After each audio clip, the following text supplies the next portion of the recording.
মানে বুঝতে পারলাম, মানে পা যদি বলে যে আমি এই হাতে আমার নেই, আমার এই অঙ্গের আমার নয়, তাহলে কেমন হতো? চোখও তাই। আবার বলছে এখানে যদি পুরো অঙ্গ প্রত্যঙ্গই যদি চোখ হয়ে যেত, চোখও চোখ, নাকও চোখ, যদি মুখও চোখ হতো তাহলে কি হতো? তাহলে সেরকম নয়।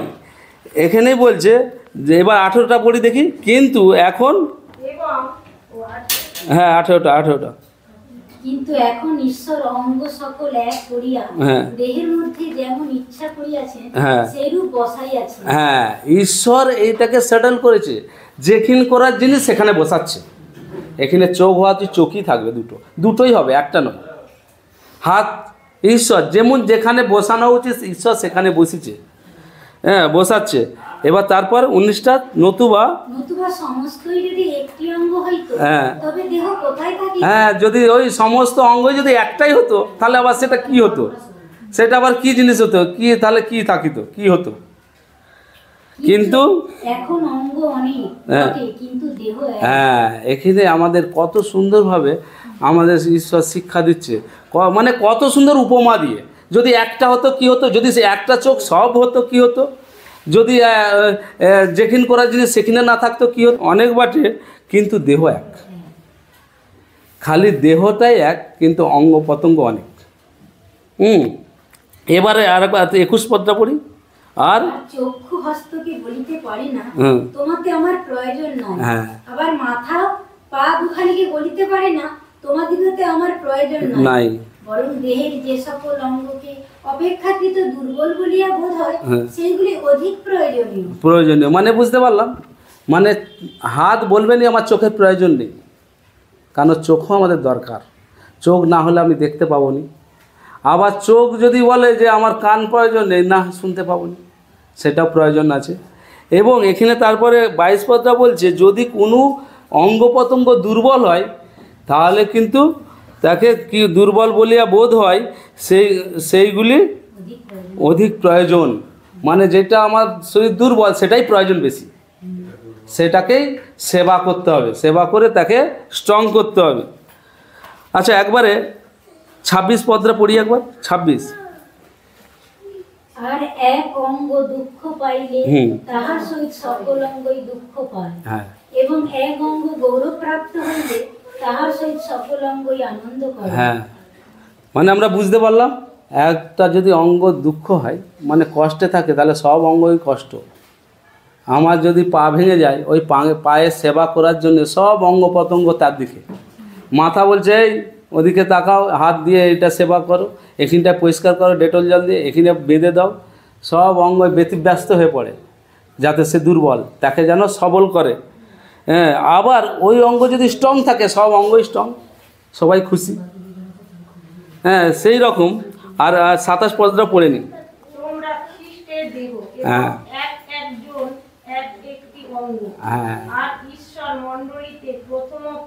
না, ওইটা নয়, ওইটাই থাক।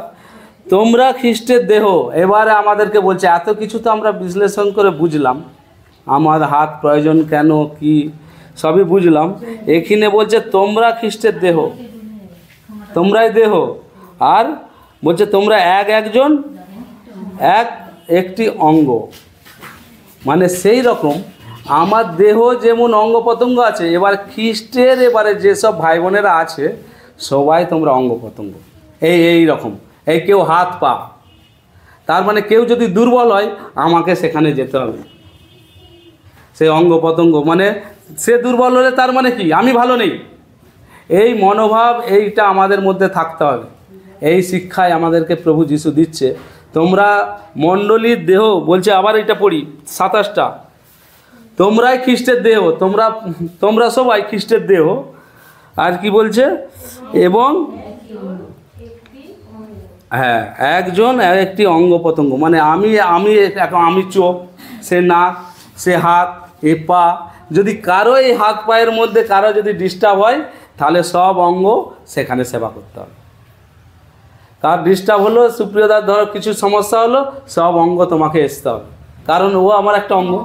হ্যাঁ, এই শিক্ষাটা আমাদের খুব দরকার, জরুরি। আর এইভাবেই আমরা চলব। তাহলে ঈশ্বরের আশীর্বাদ থেকে আমরা বঞ্চিত হব না।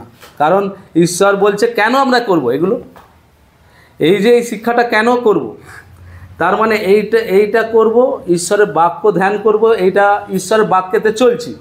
আর এইটা কেন করব, কারণ আমরা যদি দেখি, আমরা যোহনে দেখি, প্রথম যোহন বলছে ঈশ্বর প্রেম।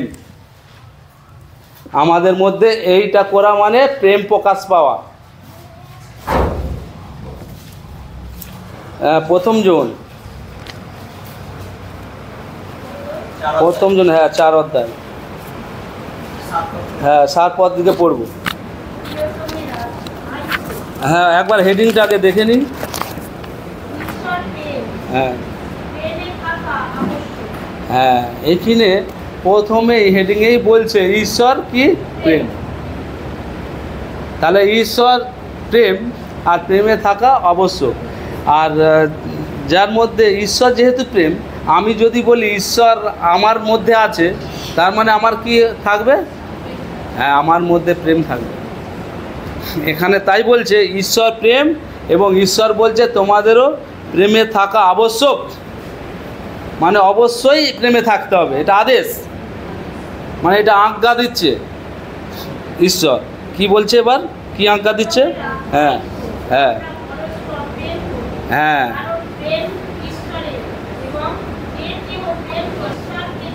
হ্যাঁ এখানে কি বলছে, যে প্রেম করে সে ঈশ্বরকে জানে। এই জন্য বলছে প্রিয় তোমরা আইসো, আইসো আমরা পরস্পরকে প্রেম করি। কেন না, ঈশ্বর প্রেম, প্রেম করতে আবশ্যক, বাধ্য। এখানে বলছে তোমাদেরকে প্রেম করতেই হবে।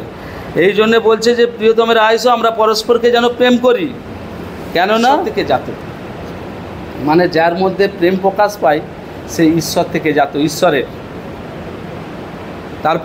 তারপরে কি বলি, হ্যাঁ এখানে পরিষ্কারভাবে বলে দিচ্ছে ঈশ্বরের বাক্য, যে প্রেম করে না সে ঈশ্বরকেই জানে না।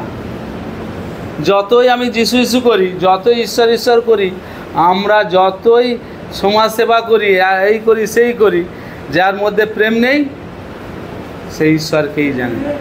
সে কি ঝনঝনকারী করতালের তুল্য, যার মধ্যে যদি প্রেম নেই। আচ্ছা তারপর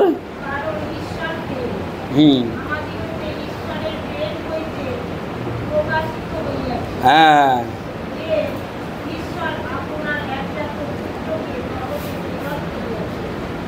যেন করিতে পারি। এখানটা কি বুঝলাম, এখানটা কি বুঝলাম, বলছে আমাদের ঈশ্বরের প্রেম হইতে প্রকাশিত হইয়াছে, যে মানে কি প্রকাশ পাচ্ছে, ঈশ্বরের প্রেমটা আমরা কি উপলব্ধি করতে পেরেছি। ঈশ্বর যে প্রেম সেটা আমরা বুঝবো কি করে? হ্যাঁ এই জন্য এখানে বলছে ঈশ্বর যে প্রেম প্রকাশিত হয়েছে কি না, ঈশ্বর আপনার একজাত পুত্রকে জগতে প্রেরণ করিয়াছেন, এইটাই প্রেম। বলছে ঈশ্বর তার নিজের পুত্রকে যিশুকে আমার জন্য, পাপের জন্য তাকে প্রেরণ করেছে, পাঠিয়েছে। কেন? তাকে মার্ডার করার জন্য। কে এমন মা বাবা আছে তার নিজের ছেলেকে দিয়ে দিতে পারে, আবার মার্ডারের জন্য, মানে মারবে বলে, বলি হবে বলে, আমার পাপের জন্য বলি হবে। হ্যাঁ আর এখানে ঈশ্বর এতটাই ভালোবাসে যে তার নিজের পুত্রকে আমার জন্য তাকে বলি হওয়ার জন্য দিয়ে দিল। এইটাই হচ্ছে প্রেম। ঈশ্বর যে আমাকে প্রেম করে, এইটাই তার এইটাই বলছে জগতে প্রেরণ করিয়াছেন, যেন আমরা তার দ্বারাই, কেন প্রেম জগতে মানে পাঠালো, তাকে বলি হওয়ার জন্য কেন পাঠালো, যেন তার দ্বারাই জীবন লাভ করতে পারি। যেই জীবনের সন্ধান আমরা পাইনি সেই জীবন যেন আমরা পেতে পারি, সেই জন্যই প্রভু যিশুকে আমার জন্য পাঠানো। বুঝতে পারলাম? এই হচ্ছে প্রেম। এই জন্যে আমরা তারপরে 10টা হ্যাঁ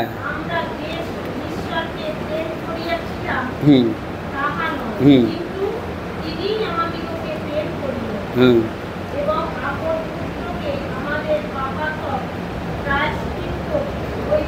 জন্য প্রেরণ করিলেন। হালেলুয়া, আমার পাপের জন্য তিনিকে প্রেরণ করলেন। তো এখানে আমরা কি করে বুঝলাম? ইহাতেই প্রেম আছে। প্রথমে 10 পদ প্রথম দিয়ে পড়ছি, ইহাতেই প্রেম আছে, মানে সেই প্রেম করিয়াছিলাম তা নয়। আমরা যে ঈশ্বরকে আগে প্রেম করেছি এমন নয়, তিনিই আমাকে আগে প্রেম করেছে। প্রেমটা আমরা শিখলাম কোথা থেকে? প্রেম কাকে বলে শিখলাম কোথা থেকে? হ্যাঁ, ঈশ্বরের কাছ থেকেই শিখেছি। ঈশ্বর প্রেম করেছে, তাই আমরা প্রেমটা জেনেছি, তাই আমাদেরকেও প্রেম করতে হবে এইভাবে। পরস্পর তোমার অঙ্গ প্রত্যঙ্গ, ভাই বোনের, এটা আমাদেরকে বলছে পরস্পরকে প্রেম করো, এই শিক্ষা দিচ্ছে এইভাবে। এই জন্যে বলছে যে ঈশ্বর প্রেম করিয়া তা এমন নয়, কিন্তু তিনি আমাদিগকে প্রেম করিয়াছিলেন, তিনিই আমাকে প্রথম প্রেম করেছিলেন, এবং আপনার পুত্রকে পাপার্থক প্রায়শ্চিত্ত হইবার জন্য প্রেরণ করলেন। আমার পাপের জন্য পাপ পার্থক করে দিলাম, সে তাকে পাপী সাব্যস্ত করে দিলাম। আমার পাপের জন্য সে পাপী হয়ে সে আমার জন্য প্রায়শ্চিত্ত করবে। আর আমাদের জগৎ কি বলে?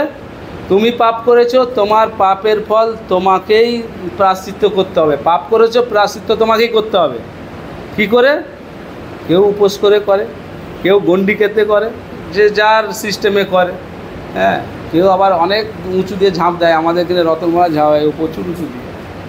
হ্যাঁ, এই রকম। আবার যদি চাঁচোড়ারে হয়, দেখো তাদের তো আবার আলাদা খতরনাক, পিঠে আরে সব গুঁজে দেয়, গুঁজে দিয়ে ঝুলি দেয়, ঝুলি দিয়ে বঁ করে ঘুরানো হয়। হ্যাঁ, চড়কে। আর আমরা আইতে সামান্য তোমার ওখানে নস্কপুরে নিলে দেখেছি জীবের মধ্যে ঢুকিয়ে দিচ্ছে, একদম ওই রড ঢুকে নাচতেছে, মানে নানা রকমভাবে।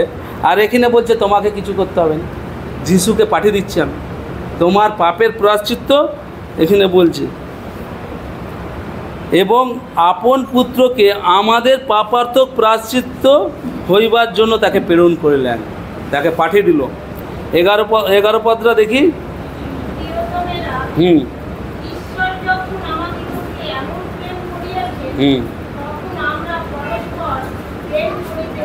হ্যাঁ, হালেলুয়া। এখন আর কোনো কিছু নয়, এখানে পরিষ্কার বলে দিচ্ছে আমাদেরকে প্রেম করতে বাধ্য, করতেই হবে। যে প্রেম করেনি সে, তাহলে এক সোজা কথায় যদি বলি, যার মধ্যে প্রেম নেই সে পাপ করে। তার মানে প্রেম না করা মানে পাপ। রেগে গেলে যেমন পাপ, মিথ্যে কথা বললে পাপ, মন্দ কথা বললে পাপ। এইটাও যদি আমি ধরে নিই যে এখানে যার মধ্যে প্রেম নেই, তার মানে সে ঈশ্বর অবাধ্য, ঈশ্বরকেই জানেনি। তার মানে সে ঈশ্বরকে জানেনি, তার মানে সে কিছুই জানেনি। যত জ্ঞানবান হোক, যত জগতের শিক্ষায় শিক্ষিত, সে জিরো, কিছু জানেনি। যে বাবাকেই চিনেনি, তাহলে আর সে কী আর চিনল? হ্যাঁ, এখানে বলছে প্রিয়তমেরা, ঈশ্বর যখন তোমাদিগকে এমন প্রেম করলেন, মানে এমন প্রেমটা মানে কি? নিজের তার পুত্রকে পাঠিয়ে দিল আমার প্রায়শ্চিত্তর জন্য, বলির জন্য। তাহলে সে কত ভালোবাসে, এমন প্রেম করলেন। তোমাদেরও সেই রকমভাবে পরস্পরকে প্রেম করতে বাধ্য, প্রেম করতেই হবে, বাধ্য। আর প্রেম করলে কি হয়? একটা পদ দেখি, প্রথম পিতর দেখি, প্রেম করলে কি হবে। সে তো ঈশ্বরকে জানে, বুঝলাম। প্রথম পিতর 4 অধ্যায় 8 পদ।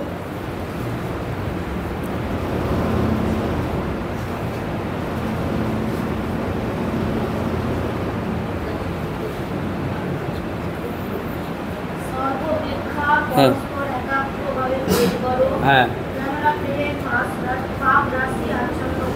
হালেলুয়া। এখানে কি বলছে? প্রেম করতে বলছে। প্রেম করলে কি হবে? হ্যাঁ, আমরা যে অনেক পাপ অপরাধ করেছি, বলছে তাকে ঢাকা পড়ে যাবে প্রেমে। যত আমরা পাপ অপরাধ করি না কেন একে অপরের কাছে, কিন্তু সেই পাপ রাশি কী করে? ওই প্রেমেতেই ঢাকা পড়ে যাবে। ওই জন্য আমরা পরস্পরকে প্রেম করব, প্রেম করতে বাধ্য।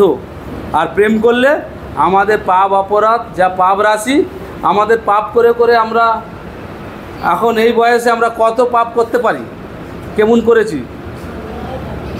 একদিনে শিখলাম প্রেম কেন করব?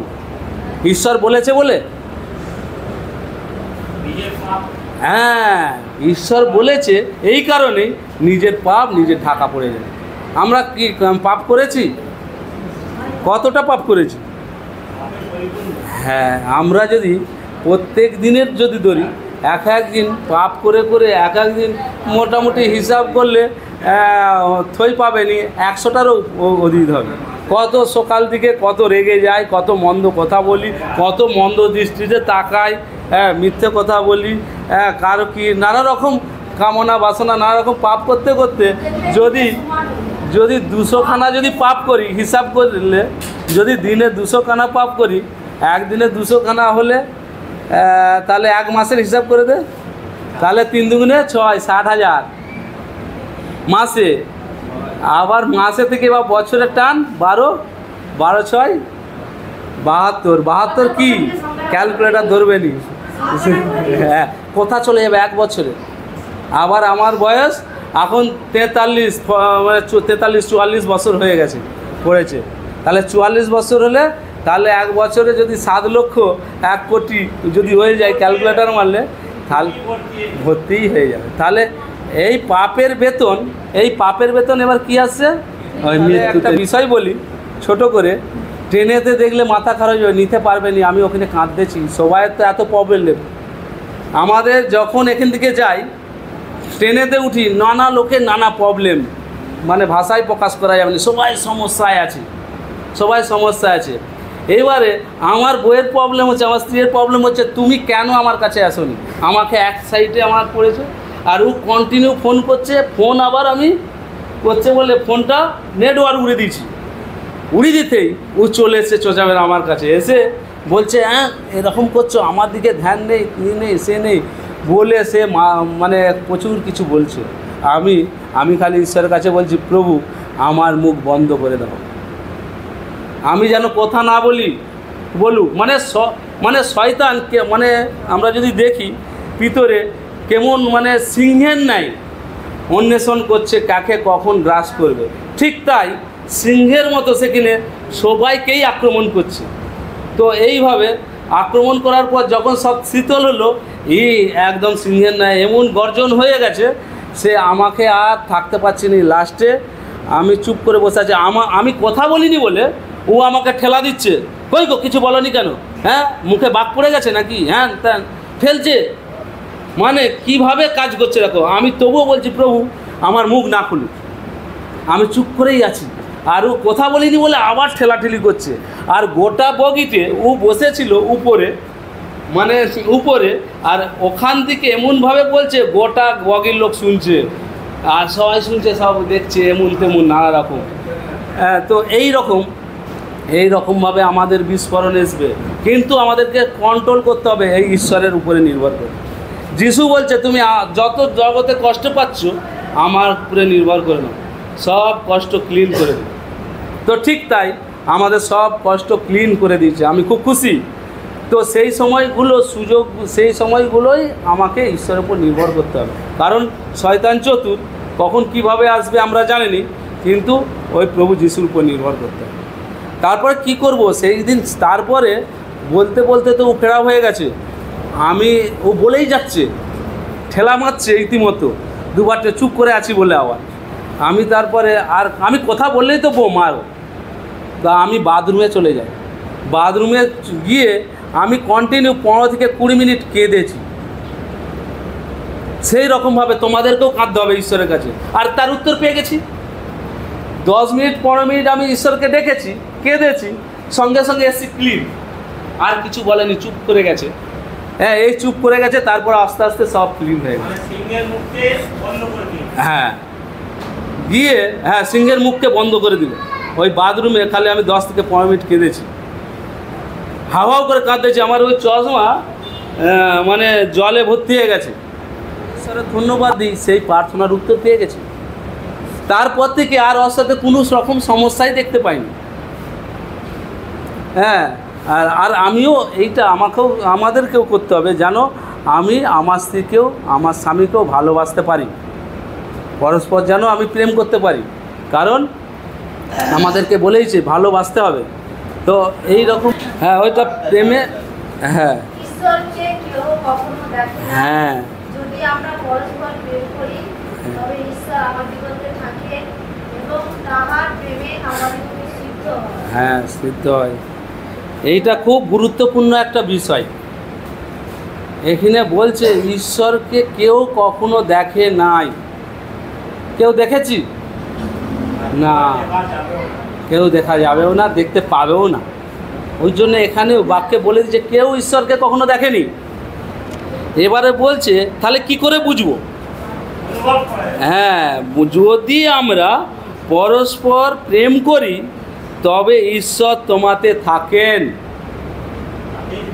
হ্যাঁ, আমরা যদি এই প্রেম করি পরস্পরকে তাহলে ঈশ্বর আমার মধ্যে থাকবে।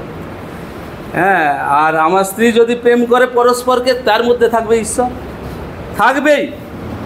কারণ ঈশ্বরের প্রতিজ্ঞা আমি তার মধ্যে থাকি যে পরস্পরকে প্রেম করে, এবং তাহার প্রেম তোমাদিগতে সিদ্ধ হয়। তার প্রেম যে আমার মধ্যে আছে, আমিও প্রেমে মাখামাখি হয়ে গেলাম। মানে কি বলবো, ঈশ্বর যদি আমাতে থাকে কি করে বুঝবো? আমার মধ্যে যদি প্রেম থাকে তার মানে ঈশ্বর আমার মধ্যে আছে।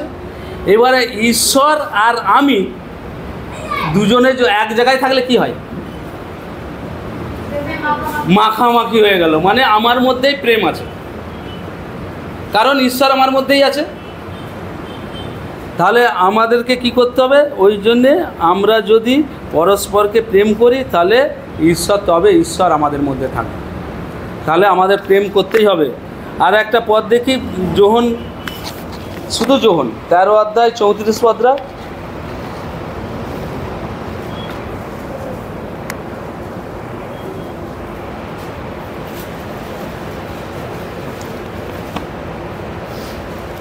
শুধু যোহন, হ্যাঁ হ্যাঁ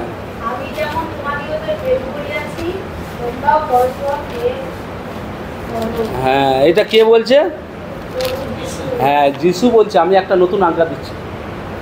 নতুন আজ্ঞা মানে আদেশ, নতুন আদেশ মানে তোমাকে করতেই হবে। দিচ্ছি, কি বলছে? তোমরা পরস্পরকে প্রেম করো একাগ্রভাবে, আর প্রেম করে তারপর হ্যাঁ, যিশু বলছে কি, যিশু কি প্রেম করেছে আমাদেরকে? হ্যাঁ, আমাদের জন্য পাপার্থ প্রায়শ্চিত্ত বলি হয়ে গেছে। আমি যেমন বলি দিয়েছি তোমার জন্য, তোমরাও একাগ্রভাবে একে অপরকে প্রেম করো, এখানে যিশু বলছে। আর এখানে আবার আমরা যেটা পড়ছিলাম ওখানে কে বলছে? এখানে যোহন বলছে, যিশু শিষ্য। তার মানে সেও পবিত্র আত্মার দ্বারাই, যেমন যিশু এখানে বললো, এখানে যোহনও বলছে একাগ্র ভাবে যেন আমরা পরস্পরকে প্রেম করি। আচ্ছা, তারপরে 13 পদরা পড়ি। হ্যাঁ, ইহাতেই আমরা জানি যে, ওই যোহন, প্রথম যোহন 4 অধ্যায় যেটা পড়ছিলাম, ইহাতেই আমরা জানি যে আমরা তাহাতে থাকি এবং তিনি আমাদের মধ্যে থাকেন, কারণ তিনি আপন আত্মা আমাদেরকে দান করেছেন। হ্যাঁ, খুব সুন্দর বিষয়। এই প্রেম যখন থাকবে তার মানেই প্রেমটা হবে এই কারণেই ওই আত্মা আমাদের মধ্যে দান করেছে ঈশ্বর, সেই আত্মা আমাদের মধ্যে আছে। আত্মা কি আত্মা? পবিত্র আত্মা। তার মানে কটা আত্মা?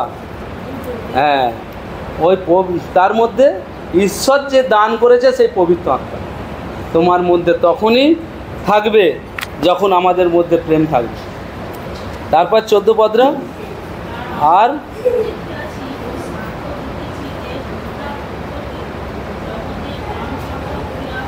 প্রেরণ করিয়াছেন। এটা কে বলছে? কে সাক্ষ্য দিচ্ছে? যোহন। যোহন বলছে। যোহন কি সাক্ষ্য দিচ্ছে? দেখো, যিশু তো নেই তখন, যিশু সশরীরে স্বর্গে চলে গেছে, পবিত্র আত্মা দিয়ে গেছে, এবং যোহন এবারে আমাদের কাছে জানাচ্ছে, এবার সাক্ষ্য দিচ্ছে কি আমরা দেখিয়াছি। আমরা মানে তার শিষ্যদের সবাইকে নিয়ে বলছে, আমি একা নয়, আমি একা দেখেছি একা বলছি তা নয়, আমার সঙ্গে যেসব আমার ভাইরা আছে বিশ্বাসী ভাই, আমরা যে সবাই দেখেছি, বলছে আমরা দেখিয়াছি ও সাক্ষ্য দিচ্ছি যে পিতা পুত্রকে জগতে ত্রাণকর্তাভাবে করিয়া আমাদের কাছে পাঠিয়েছে, প্রেরণ করেছে। আর প্রেরণ করেছে আর কি 15, যে কেউ হ্যাঁ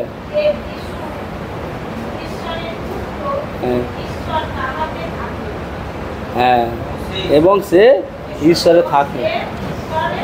হ্যাঁ, হালেলুয়া। এখানে আর একটা খুব গুরুত্বপূর্ণ বিষয়, হ্যাঁ, এখানে সুন্দরভাবে এখানে কে বলছে, এটা যিশু নিজে বলেনি, যিশু নিজে বলেনি আমি এমনভাবে, এখানে যিশু শিষ্য বলছে আমরা কি, প্রথমে আবার 14 পদে বলছে আর আমরা দেখিয়াছি ও সাক্ষ্য দিতেছি যে পিতা পুত্রকে জগতে ত্রাণকর্তা করিয়া প্রেরণ করিয়াছেন, এটা সাক্ষ্য দিচ্ছে।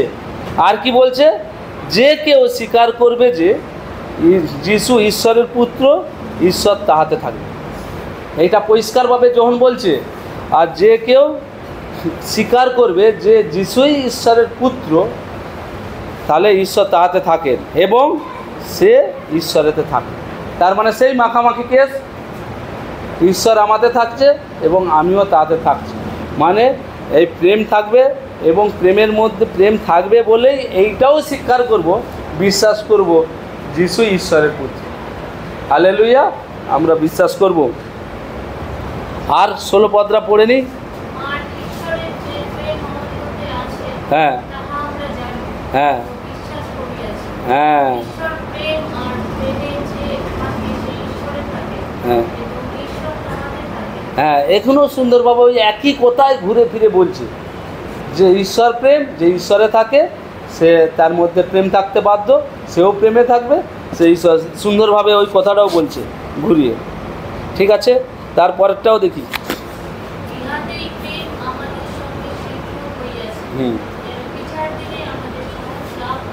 হয়,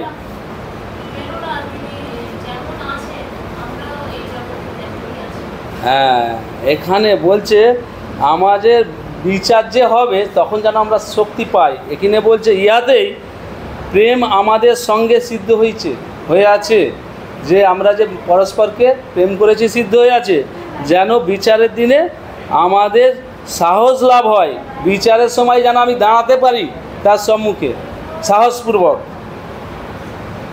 আর আমরাও সেই জগতেই তেমনি আছি, আর প্রেমে ভয় নাই। যার মধ্যে প্রেম আছে তার ভয় নাই।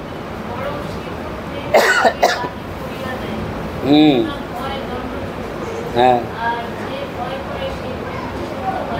হ্যাঁ, মানে প্রেম জিনিসটা এমনই, প্রেমে ভয় পায়নি। যার মধ্যে প্রেম থাকে, প্রেম প্রকাশ পায়, তার মধ্যে ভয় পাবেনি, কারণ ঈশ্বর প্রেম। তাই প্রেমে যদি আমরা থাকি আমাদের মধ্যে ভয় হবে না। এবং বলছে যে আমরা প্রেম করি কারণ তিনিও, হ্যাঁ, তিনি প্রথম আমাদেরকে প্রেম করেছে। এখানে পরিষ্কার বুঝতে পারলাম যে আমরা প্রেম কোথা থেকে শিখেছি, সেই যে আগে বলছিলাম, এখানে বলছে যে ঈশ্বর থেকেই শিখেছি, কারণ আমরা প্রেম করি কারণ তিনি প্রথমে আমাদিগকে প্রেম করেছেন। ঈশ্বরের প্রেম, ওই জন্য আমরা প্রেমে থাকবো।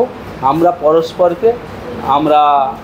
পরস্পরকে আমরা প্রেম করব, ভালোবাসব। এই জন্যে আমরা একে অপরের পাশে দাঁড়াবো, এইগুলো শিখবো, এইগুলো শিখছি। আমরা আরও অনেক কিছু শিখেছি আসামেও। তাদের যে কোয়ালিটি ছিল, সেই কোয়ালিটির থেকেও তিনিরা কতটা আমাদেরকে ভালোবেসেছে। হ্যাঁ, আমরা দেখেছি। আমরা যখন আসি, তোমরা কেউ ছিলে না, আমাদের জন্য আবার কি দিল নেই, হ্যাঁ, উত্তরীয় দিচ্ছে। সেখানে কি ব্যাপার, উত্তরীয় পাওয়ার যোগ্য, সেখানে কত সম্মান আমাদেরকে দিচ্ছে। সেখানে উত্তরীয় দিচ্ছে সবাইকে, অনেক কিনে এনেছে, অনেক সবাইকেই দিচ্ছে। সেখানে আমরা যে কজন ছিলাম সবাইকেই দিচ্ছি। আমরা কি খুশি। তাহলে সেখানে তাদের সেই পরিবেশেও কতটা সম্মান আমাদেরকে দিচ্ছে, মানে কতটা প্রেম, এই যে ঈশ্বর প্রেম, সেই বিষয়টা আমরা বুঝতে পেরেছি, ওখানে গিয়ে শিখেছি। তো ঈশ্বরের ধন্যবাদ দিই। আমরাও যেন পরস্পরকে প্রেম করি। আর প্রেম করলে এক জায়গায় দেখলাম আমরা অনেক পাপ অপরাধ করেছি, পাপ অপরাধ সব ঢাকা পড়ে যাবে, আচ্ছাদন করি। তো ঈশ্বরের ধন্যবাদ দিই। আর আমরা আর একটা বিষয় দেখি, আচ্ছা, হ্যাঁ, আর একটা দেখি। আচ্ছা, 23 পদটা দেখি তো, ওই 3 অধ্যায়,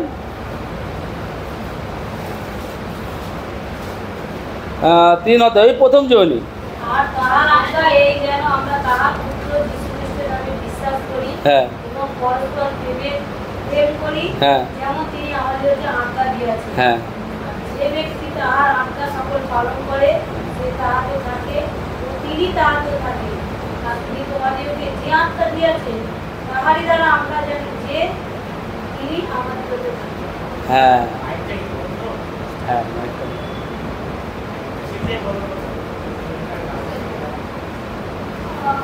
ঈশ্বরের ধন্যবাদ দিই। তাহলে আমরা কি দেখলাম? প্রথম যোহন 3 অধ্যায় 23 পদে, এইটাও যদি আমরা ভালো করে দেখি, আর একবার চৈতালি পড়ো। আর কার আজ্ঞায়? আর তার আজ্ঞায়, সেই যিশুর আজ্ঞা এই যেন, ঈশ্বরের আজ্ঞা,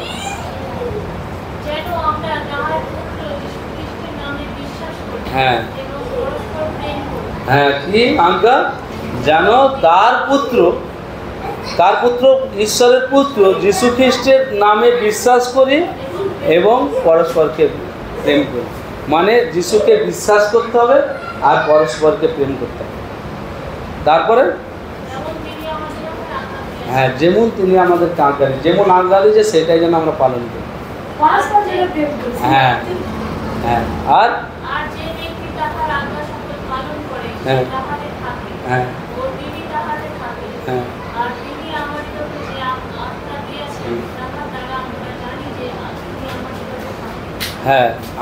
আমরা যেন, এখানে বলছে আর যে ব্যক্তি তার আজ্ঞা সকল পালন করে সে তাহাতে থাকে। আমরা যেন তার আজ্ঞা, এই সকল আজ্ঞা আমরা যেন পালন করতে পারি, তাহলে ঈশ্বর আমাদের থাকে এবং তিনি তাহাতে থাকবেন। আর কি বলছে? আর তিনি তোমাদের যে আত্মা দিয়েছেন, মানে তিনি আমাদেরকে যে আত্মা দিয়েছে, পবিত্র আত্মা, সেই আত্মার দ্বারাই আমরা সেগুলো বুঝতে পারি, জানি যে তিনি আমাদের মধ্যে আছেন, তিনি আমাদের থাকেন। তো ঈশ্বরের ধন্যবাদ দিই তার আপন বাক্যে। তো এখন আমরা কি শিখলাম এখানে?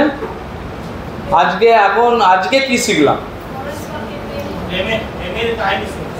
প্রেমের কাহিনী শিখলাম। কি কাহিনী? না, ঈশ্বর কতটা আমাদেরকে ভালোবেসেছে, প্রেম করেছে।